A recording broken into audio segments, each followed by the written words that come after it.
Yo no pretendo tener el don de profecía, pero no hay que ser un profeta ni hay que tener poderes especiales para saber que muchos de ustedes llegaron hoy aquí lidiando con diversos problemas. Seguro.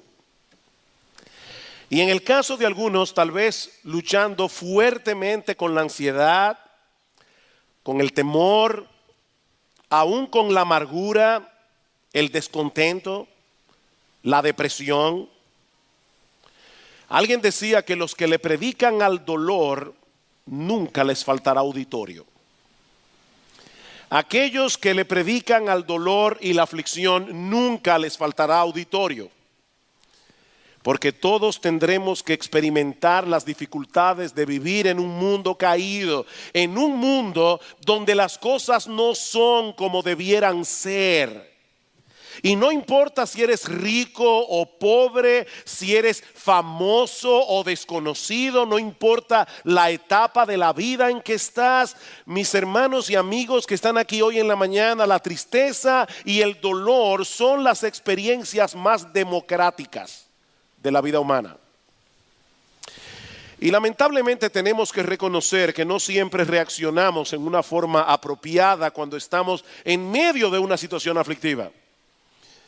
Algunos se llenan de amargura, descontento. Otros se sumergen en una profunda depresión, se aíslan de los demás o simplemente tratan de encontrar algún escape que los ayude a olvidar la realidad de que están en problemas.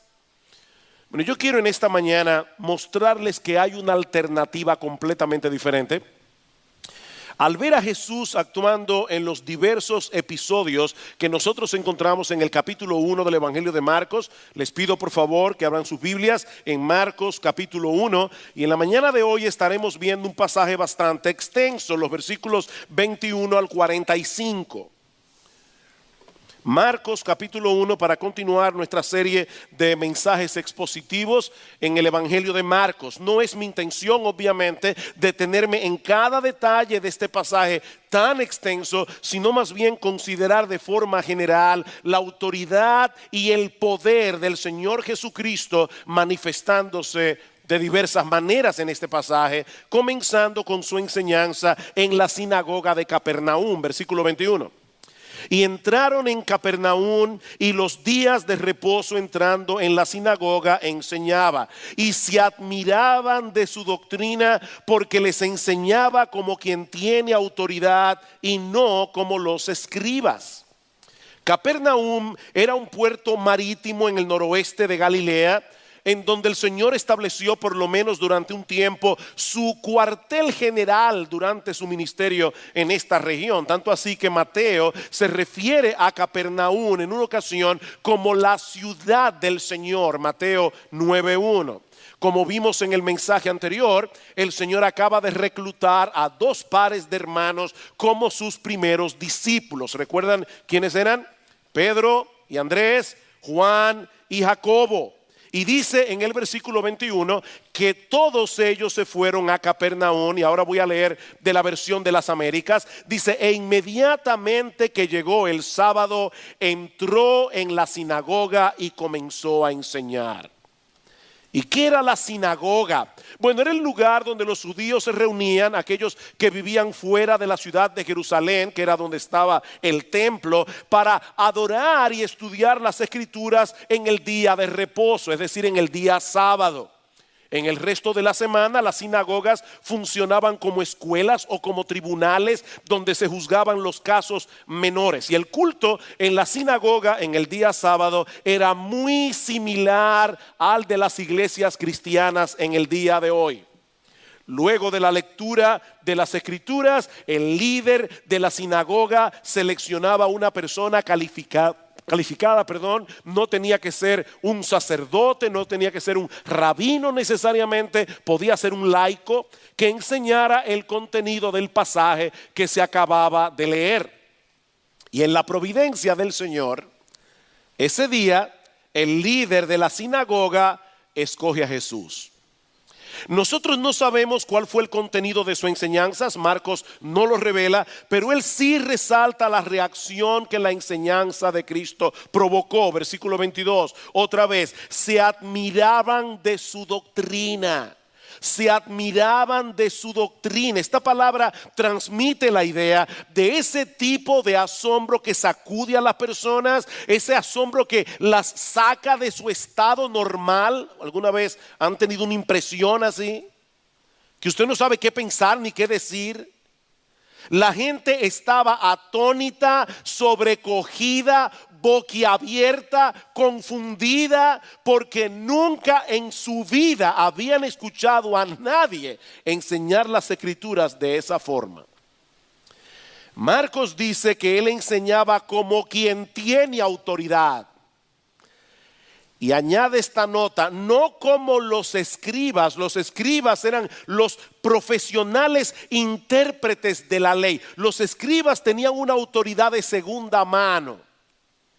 Ellos basaban su enseñanza en la enseñanza de otros rabinos o de otros escribas a los que citaban constantemente. Esto dice el rabino tal o esto dice el escriba tal. Pero Jesús era un maestro diferente. Él hablaba con la plena convicción de que sus palabras eran las palabras de Dios mismo. ¿Recuerdan ustedes el Sermón del Monte? Oísteis que fue dicho, pero yo os digo. Esto es lo que los rabinos les han enseñado hasta ahora acerca de este texto. Pero yo les traigo la interpretación correcta de las Escrituras. Yo les traigo la única interpretación que tiene validez. Ahora imagínense la reacción de los escribas al escuchar las enseñanzas de Jesús y al percibir la reacción de la gente. Estos hombres eran la élite religiosa de Israel. Ellos eran los maestros de las escrituras por excelencia, aquellos que las personas escuchaban con respeto y con admiración hasta que llegó Jesús. Un hombre que ni siquiera había sido entrenado por ellos para ser un intérprete profesional de la Biblia. Pero si la gente estaba en shock escuchando a Jesús hablar, lo que sucedió después le puso la tapa al pomo. Y eso nos lleva a nuestro segundo encabezado, la autoridad y el poder de Jesús sobre los demonios. Versículo 23. Pero había en la sinagoga de ellos un hombre con espíritu inmundo, un endemoniado, que dio voces diciendo: ¿qué tienes con nosotros, Jesús Nazareno? ¿Has venido para destruirnos? Sé quién eres, el Santo de Dios. Ese día había un hombre endemoniado en la sinagoga de Capernaum, es decir, de Satanás. Pero casi era una sinagoga de Satanás. En la sinagoga de Capernaum había una persona endemoniada. Hermanos, una iglesia o un lugar de adoración es el último lugar donde esperaríamos, ¿verdad?, encontrar una persona endemoniada. No necesariamente. El diablo tiene sus secuaces y los tiene en todas partes. Así que este hombre fue a la sinagoga ese sábado. Probablemente había estado allí antes, pero no pudo soportar las enseñanzas de Jesús. ¿Quién sabe cuántas veces este individuo había visitado la sinagoga sin que nada le hubiera molestado? Pero ese día fue completamente diferente porque era Jesús el que estaba enseñando las escrituras. ¿Saben una cosa, mis hermanos? Al diablo le tiene sin cuidado lo que ocurre en muchas iglesias los domingos en el día de hoy. Sin cuidado. Siempre que el predicador hable de Dios en sentido general y cite las escrituras fuera de contexto, o sin confrontar a las personas con su pecado y presentarles a Cristo como el único sustituto de los pecadores que murió en la cruz en nuestro lugar, Satanás estará contento. Mientras eso no se haga, él estará contento. Mis hermanos, a él no le importa que la gente sea religiosa, siempre que no vengan a Cristo en arrepentimiento y fe. Pero ese día en la sinagoga de Capernaum, este demonio sabía que estaba en problemas. Cuando él empezó a escuchar a Jesús, yo me imagino, este es distinto. Este demonio sabía que él no se estaba enfrentando con una religión vacía y ritualista, sino con el mismo Hijo de Dios en persona. De hecho, vean una vez más el versículo 24. ¿Qué tienes con nosotros, Jesús Nazareno? ¿Has venido para destruirnos? Yo sé quién eres, el Santo de Dios. ¿Saben una cosa, mis hermanos? Este demonio tenía muy buena teología. Muy buena teología. Él sabía que Jesús era 100% humano y 100% divino. Le llama a Jesús Nazareno, su identidad como hombre. Y al mismo tiempo lo reconoce como el Santo de Dios, que había venido a destruirlos. Él sabía que la llegada del Hijo de Dios era un momento decisivo en la historia, que iba a traer como consecuencia la derrota final de Satanás y de todas las huestes demoníacas. Y ya yo sé que hay algunos probablemente aquí en la iglesia hoy que están diciendo, pero ¿no será que ustedes de verdad creen en la existencia de Satanás y en la existencia de los demonios? Bueno, mira, déjame decirte algo si tú no crees en eso. Yo me sorprendo de la cantidad de programas que hay en el día de hoy en la televisión, en canales que son supuestamente científicos de cosas que son paranormales. La única diferencia es que cuando tú ves Discovery Channel o History Channel o cualquiera de estos channels y te pones a ver estos programas acerca de ovnis y acerca de fenómenos paranormales y famosos y fantasmas, ¿han visto ese programa? Increíble. La única diferencia es que ellos basan su autoridad en que este individuo, que no es nada más y nada menos que un actor de Hollywood, dice que vio un fantasma. Nosotros creemos lo que dice la Biblia porque es la palabra de Dios. Y el diablo existe y los demonios también. Y ese día había un endemoniado allí. Él sabía lo que significaba la llegada del Hijo de Dios. Es por eso que en medio de las enseñanzas de Jesús, este hombre endemoniado comenzó a dar voces. Y literalmente la palabra griega que usa Marcos allí es que comenzó a gritar como alguien que está en medio de una fuerte crisis emocional. Y por supuesto sus temores no eran infundados. Versículo 25. Pero Jesús le reprendió diciendo, cállate y sal de él. Nosotros tenemos que leer las escrituras con imaginación.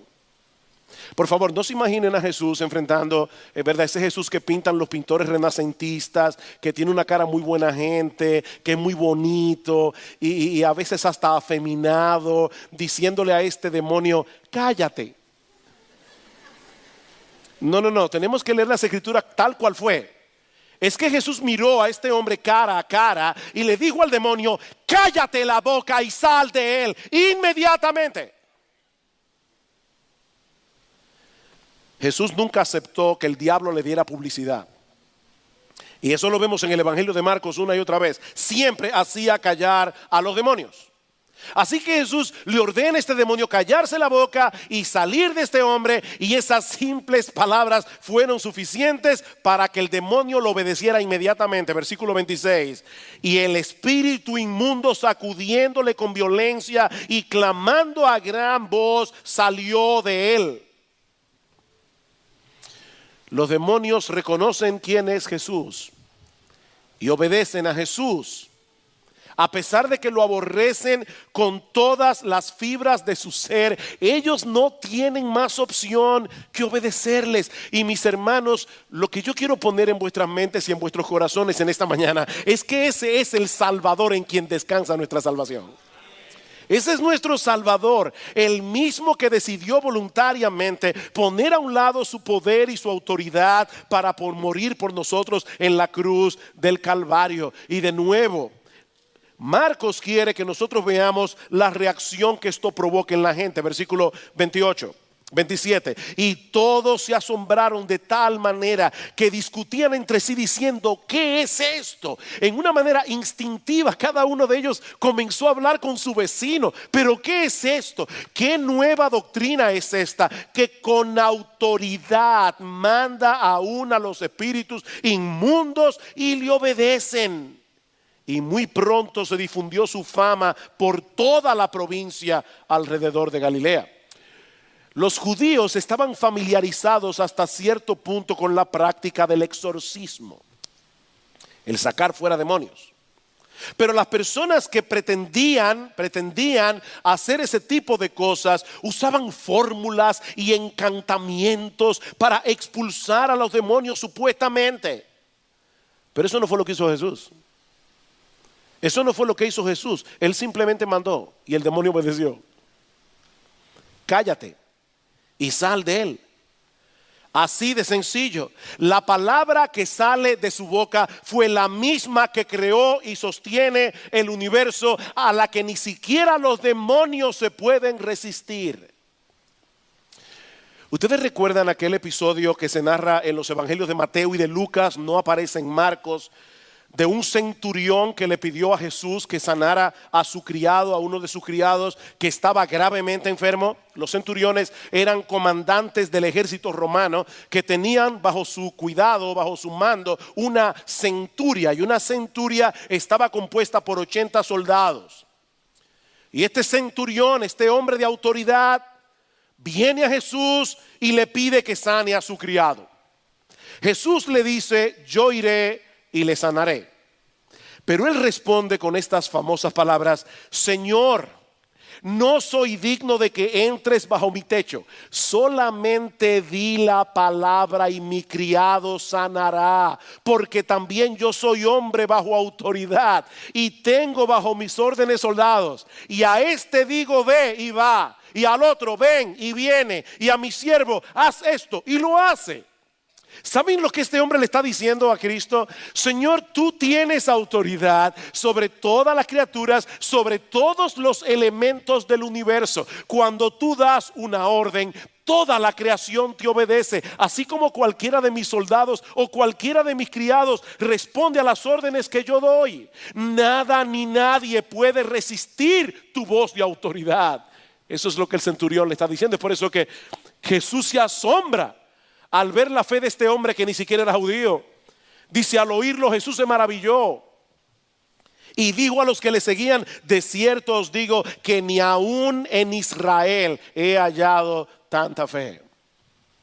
Mis hermanos, nosotros podemos confiar plenamente en nuestro bendito, glorioso, extraordinario, maravilloso Señor y Salvador Jesucristo, porque nada ni nadie se resiste a su autoridad, independientemente de las circunstancias a nuestro alrededor. No hay absolutamente nada que esté fuera del alcance de su poder. Pero podemos confiar también en Él porque Él es un Salvador compasivo, como vemos en los versículos 29 al 31. La autoridad de Jesús en su enseñanza, la autoridad de Jesús sobre los demonios. Veamos ahora en tercer lugar la autoridad de Jesús sobre las enfermedades. Dice: al salir de la sinagoga vinieron a casa de Simón y Andrés con Jacobo y Juan. Y la suegra de Simón estaba acostada con fiebre. Y enseguida le hablaron de ella. Entonces él se acercó y la tomó de la mano y la levantó. E inmediatamente la fiebre le dejó y ella les servía. Jesús sale de la sinagoga con Juan y Jacobo, Pedro y Andrés, y se dirigen a casa de Pedro, donde se encuentra su suegra acostada con fiebre. Y Lucas, que era médico, dice en su evangelio que tenía una gran fiebre.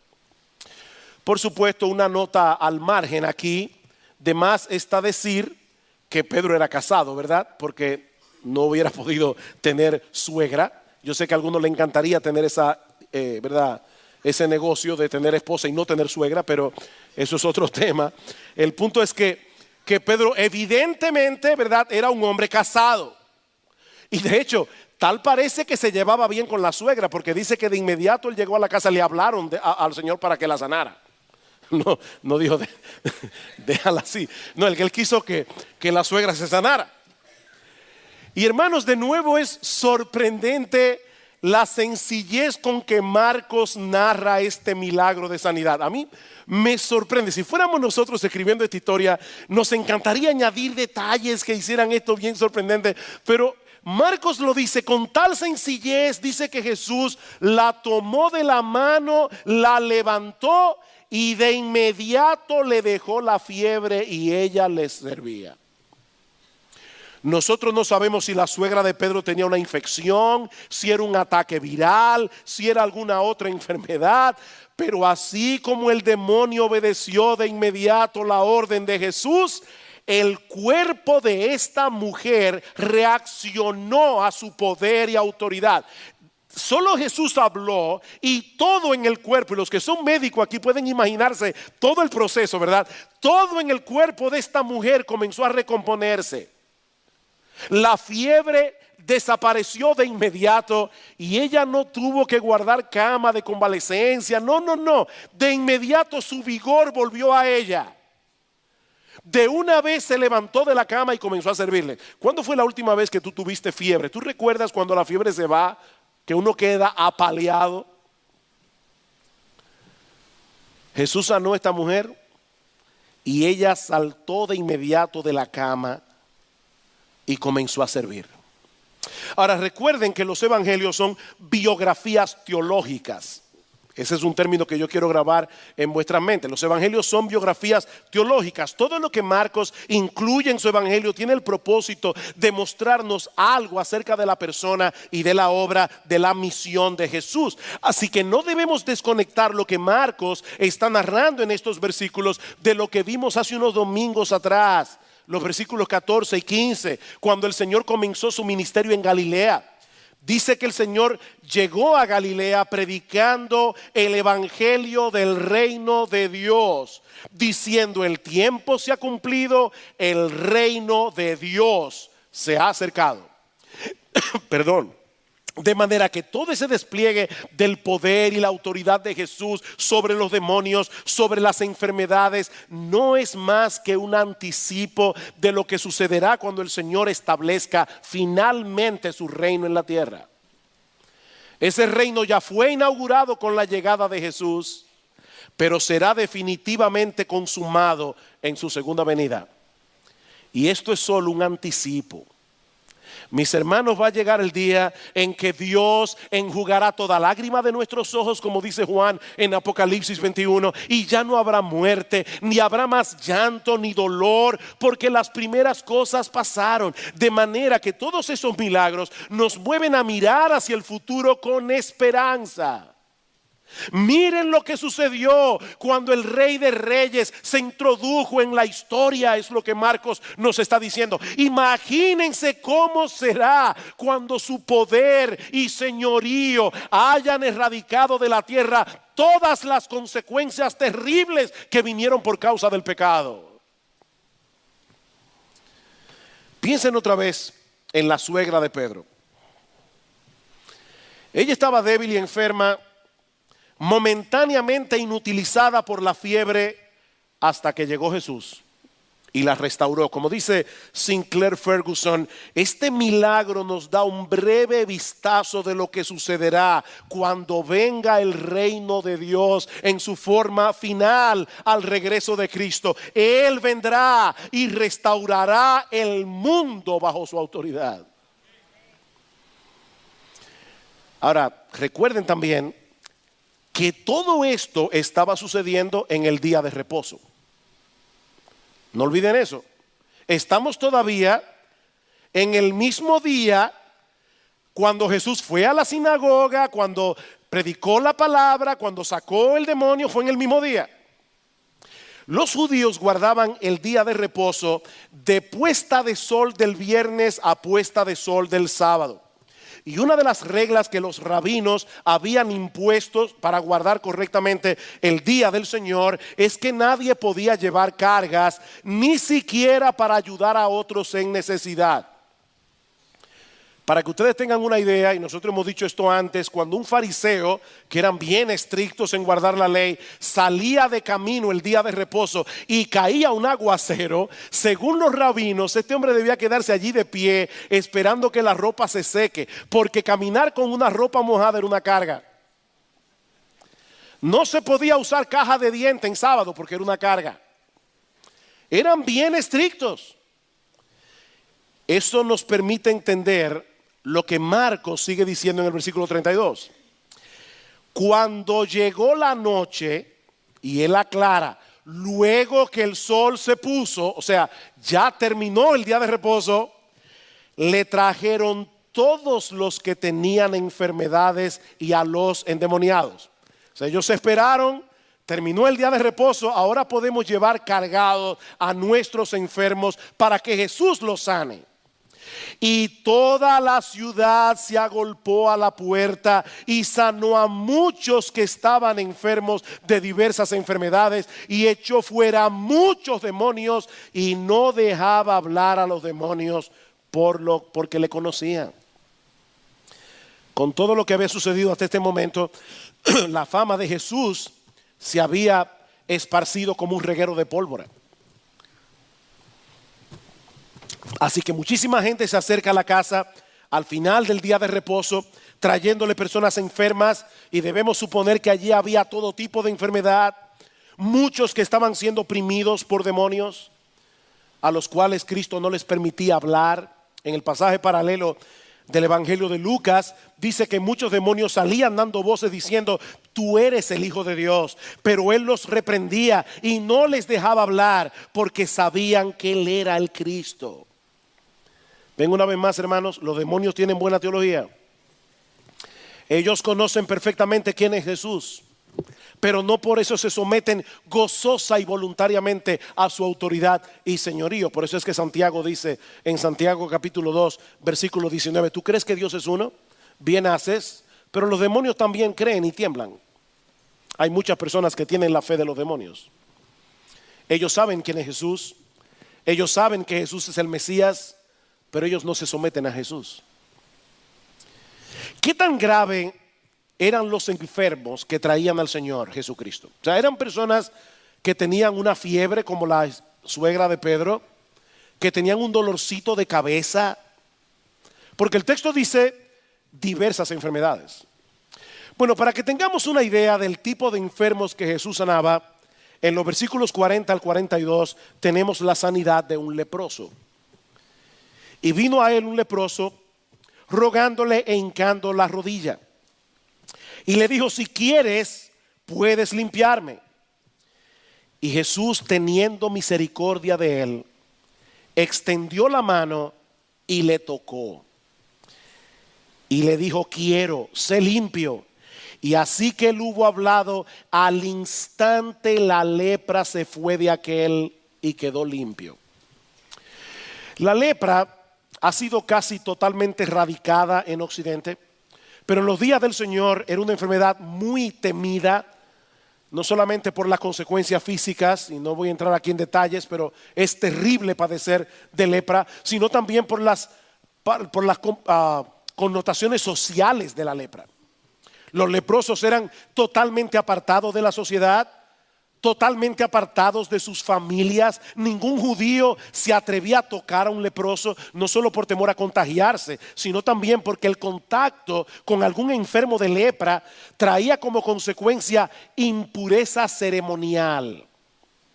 Eso quiere decir que por cierto tiempo esa persona que había tocado al leproso no podía participar de las ceremonias religiosas en el templo. Y eso puede explicar cómo fue que en medio de este gentío alrededor de Jesús, el leproso pudo llegar hasta él. O sea, imagínense, a medida que este leproso avanzaba, la gente le dejaba el claro. Y él llega hasta Jesús. Los leprosos debían vivir fuera de la ciudad, agrupados en colonias, sin ningún contacto humano, sin familia, sin amigos, sin afecto, sin esperanza. Uno a veces lee la Biblia y no se pone en el lugar, ¿verdad?, de lo que está sucediendo allí. Un leproso, mis hermanos, carecía de cosas tan simples y a veces tan importantes como un apretón de mano en la calle. El hecho de que alguien le sonriera o le compartiera una buena noticia. Los leprosos no podían participar de las fiestas religiosas, no podían visitar las sinagogas, no podían mezclarse con la gente en el mercado. Literalmente era como estar muerto en vida. Y de alguna manera este leproso recibe información acerca de Jesús. Y él estaba completamente convencido de que el Señor era capaz de sanarlo, a pesar de que su lepra era muy avanzada. Lucas, otra vez, que era médico, dice en su evangelio que él estaba lleno de lepra.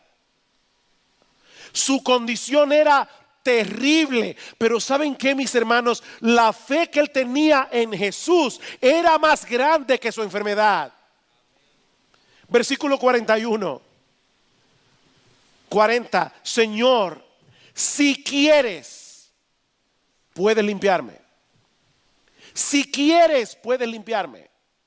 En otras palabras, yo sé, Señor, que tú tienes todo el poder, toda la autoridad para hacer que esta lepra desaparezca por completo con solo quererlo. Tu voluntad y tu decisión son suficientes para que yo quede sanado. Y el Señor confirma que el leproso tenía razón. Versículo 41. Y Jesús, teniendo misericordia de él, me encanta esto, extendió la mano y le tocó. Y le dijo, quiero, sé limpio. Mis hermanos, probablemente este fue el primer contacto físico que este hombre recibía en años. El primer contacto físico. Miren, esta acción de Jesús de tocar al leproso fue tan inusual que Mateo, Marcos y Lucas mencionan el detalle. Nuestro Señor Jesucristo no era un milagrero profesional. Él era un salvador compasivo y misericordioso. Él pudo sanar al leproso a distancia. Él pudo decirle, sí quiero, sé limpio. Con solo el poder de su palabra. De hecho, noten que en el versículo 42, Marcos dice que tan pronto él hubo hablado, versículo 42, y así que él hubo hablado, al instante la lepra se fue de aquel y quedó limpio. Así que Jesús desde el principio pudo haber sanado a ese hombre solo con el poder de su voz. Pero Él es tan compasivo, Él es tan misericordioso, Él es tan tierno. A medida la gente que tiene autoridad, ¿verdad?, suelen ser fríos y arrogantes. No, Jesús tenía toda la autoridad de todo el universo. Pero Él es bueno, Él es tierno y compasivo. Y Él quiso darle al leproso el regalo adicional de un toque físico. Y lo interesante es que en vez de que Jesús se contaminara por haber tocado al leproso, el toque de Jesús hizo que el leproso quedara purificado. Dice Donald Carson, cuando Jesús entra en contacto con la suciedad, no con la sociedad, aunque la sociedad tiene mucha suciedad, pero Carson dice, cuando Jesús entra en contacto con la suciedad, Él nunca se ensucia. Más bien su mano tiene el poder de limpiar la podredumbre. ¿Qué hemos visto hasta aquí? La autoridad de Jesús en la enseñanza, la autoridad de Jesús sobre los demonios, la autoridad de Jesús sobre las enfermedades. Pero hay un episodio más en medio de este pasaje que nos ayuda a poner en perspectiva la autoridad y el poder de Jesús. Los versículos 35 al 39. Como hemos visto hasta aquí, mis hermanos, Jesús tuvo una vida muy agitada. Lo que el Señor hacía en un solo día, probablemente a muchos de nosotros nos tomaría una semana. No porque él era un superhombre, sino porque él tenía una perspectiva muy clara de la misión que su padre le había encomendado. Mis hermanos, nunca debemos olvidar que la naturaleza humana de Jesús era tan humana como la tuya y como la mía, excepto que él no tenía pecado, como nos recordaba Jerry Bridges la semana pasada. Así que él se cansaba, igual que tú y que yo. Por favor, hermanos, no se imaginen a Jesús como una especie de Superman.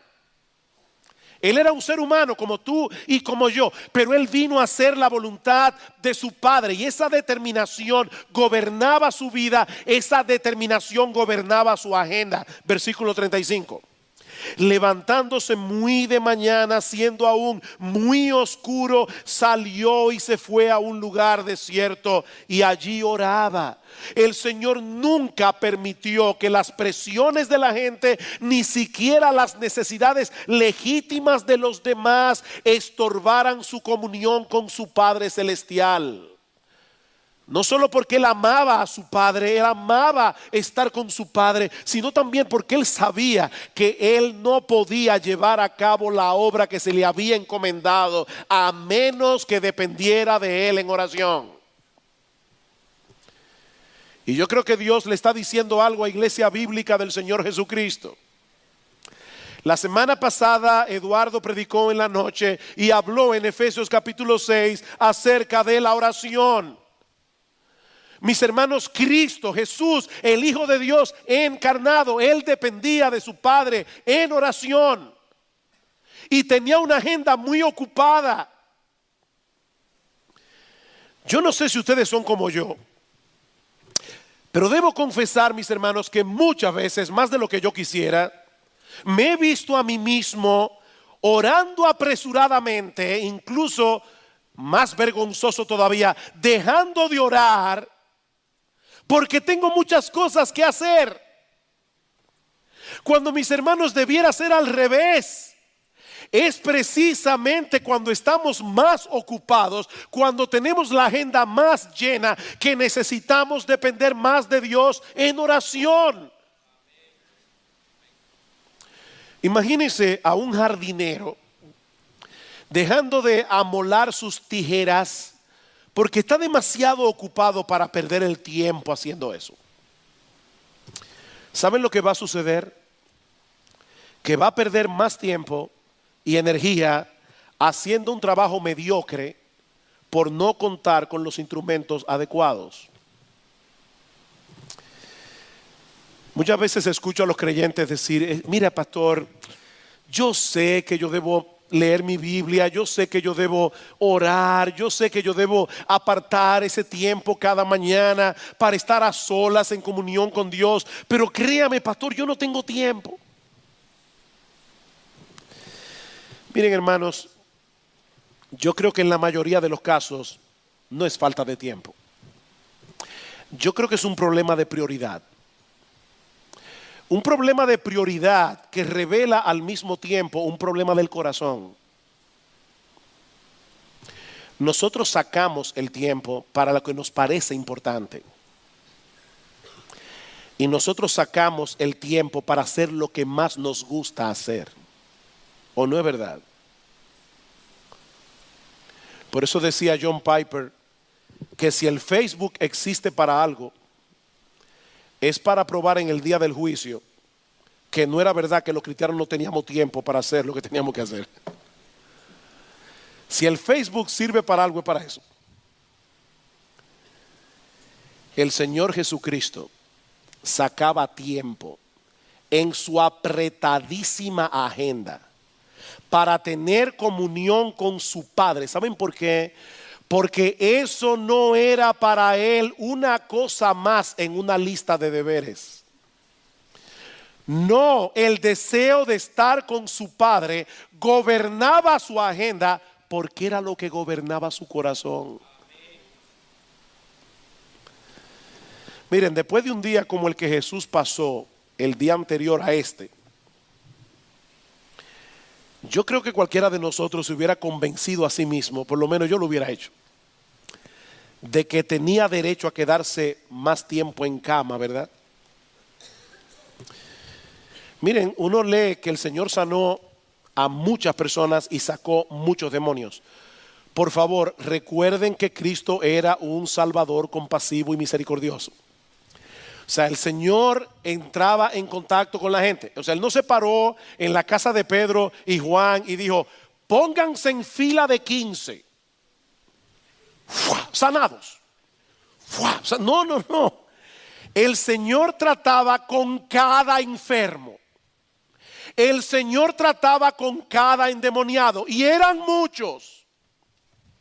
Era horas y horas y horas manchando su mano con la podredumbre de la raza humana. Yo estoy seguro que eso cargaba emocionalmente el corazón del Señor. Cada vez que él veía a estos padres trayendo a sus niños enfermos para que Jesús los sanara, hermanos, ese fue un día agotador, pero el Señor necesitaba renovar sus fuerzas en la presencia del Padre. Ese era el combustible que le permitía seguir adelante a pesar de las presiones.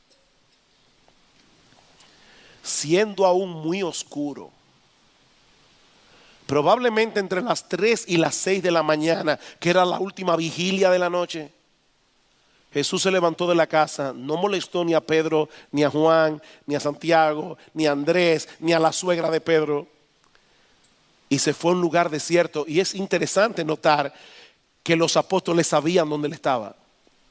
¿Se dieron cuenta de eso? Dice que, versículo 36, y le buscó Simón y los que con él estaban, y hallándole le dijeron. Ellos sabían dónde estaba el Señor, porque probablemente eso era lo que él acostumbraba a hacer. Ir a ese lugar desierto a tener comunión con su Padre Celestial. Pero la oración no era su única prioridad. Dice que Simón y los apóstoles buscan al Señor y les dicen al Señor, todos te buscan. Nosotros no podemos saber con seguridad en qué tono fue que los apóstoles le dijeron esto al Señor, y especialmente el apóstol Pedro. Pero es muy posible que haya sido un reproche dicho en una forma muy sutil. Hay un montón de personas detrás de ti y tú decides aislarte para dedicarte a la oración. Señor, este es el momento para estar con la gente, no para retirarte en soledad. Ahora es que la cosa se está poniendo buena, Señor. Tienes un montón de seguidores detrás de ti. Esto es un éxito. Pero la popularidad no era parte de la agenda de Cristo. Versículo 38. Él les dijo, vamos a los lugares vecinos para que predique también allí, porque para esto he venido. Y predicaba en las sinagogas de ellos en toda Galilea y echaba fuera los demonios. Uno se preguntará, pero él no podía predicarle el evangelio a esa multitud que lo estaba buscando en la casa de Pedro. No, la mayoría de esas personas se habían acercado a Jesús buscando un milagro de sanidad, pero el Señor no había venido primariamente a sanar personas. El Señor había venido a predicar el evangelio. ¿Saben por qué? Porque es a través de la predicación que Dios salva a los pecadores. Y no deja de llamarme la atención lo que sucede en Hechos capítulo 6. Los discípulos aprendieron la lección. ¿Recuerdan cuando las viudas de los griegos estaban siendo desatendidas? Y le dicen a los discípulos, a los apóstoles, hagan algo con estas viudas. ¿Qué dicen los apóstoles? Buscad entre vosotros varones, hermanos, que se encarguen de esto. Nosotros persistiremos ¿en qué? En la oración y en la predicación de la palabra. Lo mismo que hizo Jesús. Esa era su prioridad. De hecho, es muy probable que una de las razones por las que Cristo le encargó rigurosamente al leproso que no le contara a nadie lo que le había ocurrido, era porque él no quería que la gente lo siguiera por motivos equivocados. Versículo 43. Entonces le encargó rigurosamente al leproso y le despidió luego y le dijo, mira, no digas a nadie nada, sino ve, muéstrate al sacerdote y ofrece por tu purificación lo que Moisés mandó para testimonio a ellos. Pero qué cabeza dura somos nosotros, ¿verdad? ¿Qué hizo el leproso? Exactamente lo que Jesús le dijo que no hiciera. Versículo 45. Pero oído él, comenzó a publicarlo mucho. Y alguien dirá, bueno, pastor, pero entienda, él acababa de ser limpiado de la lepra. Él había recibido una tremenda bendición. ¿Cómo usted quería que él se quedara callado? Es que Jesús se lo mandó. Mira, mi hermano, ocúpate de hacer lo que Jesús te manda, aunque no te parezca lógico. Porque miren lo que sucedió. Dice que este hombre comenzó a divulgar el hecho, de manera que ya Jesús no podía entrar abiertamente en la ciudad, sino que se quedaba fuera en los lugares desiertos y venían a él de todas partes. El leproso y Jesús cambiaron de lugar. ¿Dónde vivía el leproso? En el desierto, y Jesús en la ciudad. Pero por cabezadura ahora Jesús tiene que estar en el desierto y el leproso en la ciudad. Ahora el punto es, hermanos, que Jesús no quería que la gente lo siguiera por motivos equivocados. ¿Saben cuánta gente van a las iglesias en el día de hoy buscando un milagro de cualquier tipo? Dice un comentarista, Jesús no quería personas que estuvieran meramente detrás de los milagros. Él quería seguidores que lo estuvieran buscando a él. Las personas siempre son tentadas por lo sensacional, pero Jesús desea seguidores que tengan anhelo por la verdad y que quieran conocerle a Él. Él no quiere personas que vengan a Él para obtener otra cosa que ellos quieren. Él quiere personas que vengan a Él para obtenerlo a Él. Jesús es suficiente. No todos los que siguen a Jesús son sanados de sus enfermedades. Dios tiene un plan diferente con cada uno de sus discípulos. Pero todos serán librados de la esclavitud del pecado. Todos serán librados de la condenación del infierno. Y todos disfrutarán del extraordinario regalo de tener a Jesús como Señor y Salvador. Así que, mis hermanos, cuando estemos en medio de una situación aflictiva, nuestra esperanza no es que Jesús hará lo que nosotros queremos que Él haga.